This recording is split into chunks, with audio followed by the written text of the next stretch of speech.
Wealth, abundance, and prosperity. Happy new day. Let's call it that. Okay, I'm gonna adjust my camera quickly. So today I want us to focus on the topic of building a nation, right? What is a nation? A nation is a group of people that relate to one another, that communicate, right? So we're gonna look at the structure or the architect of how nations are built, right? So there are communities in a nation, right? So in a community, you can have a school. Let's just give that structure first so that you can better understand how nations are built. So there are schools, right? There are public schools and then there are private schools. That is where separation begins because some kids go to public schools, some go to private schools. Okay. So because some kids go to public schools, okay, and go to private schools. Wow. Because of that, what can I call it? Division. People go like, your kids can't hang around my kids because they go to different schools, right? That's where the division starts.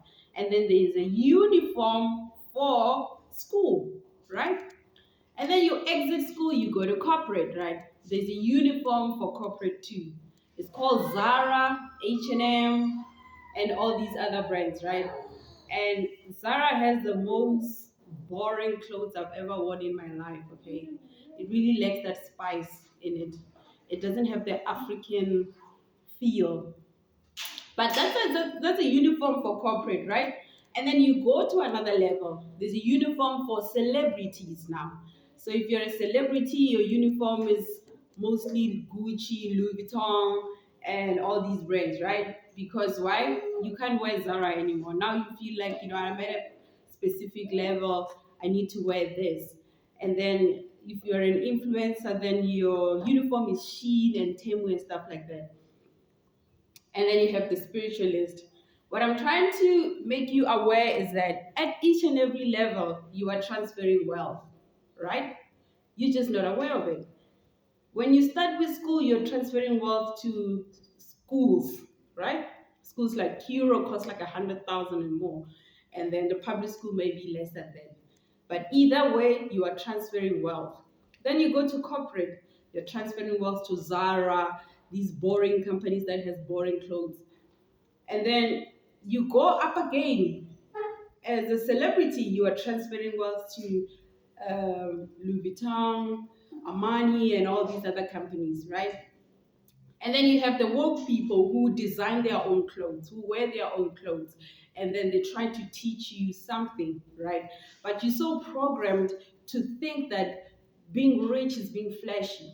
You're so programmed to think that being rich is spending so much money and transferring wealth instead of building a legacy. How many people have their own companies?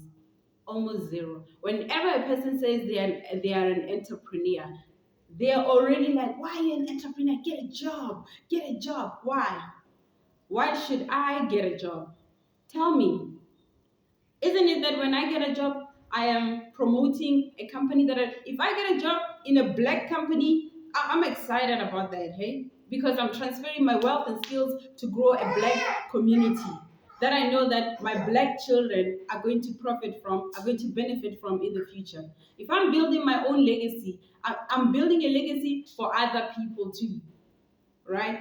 And me talking about this blackness, I'm not racist at all. Let's just take that out of the picture because real racism exists outside of this.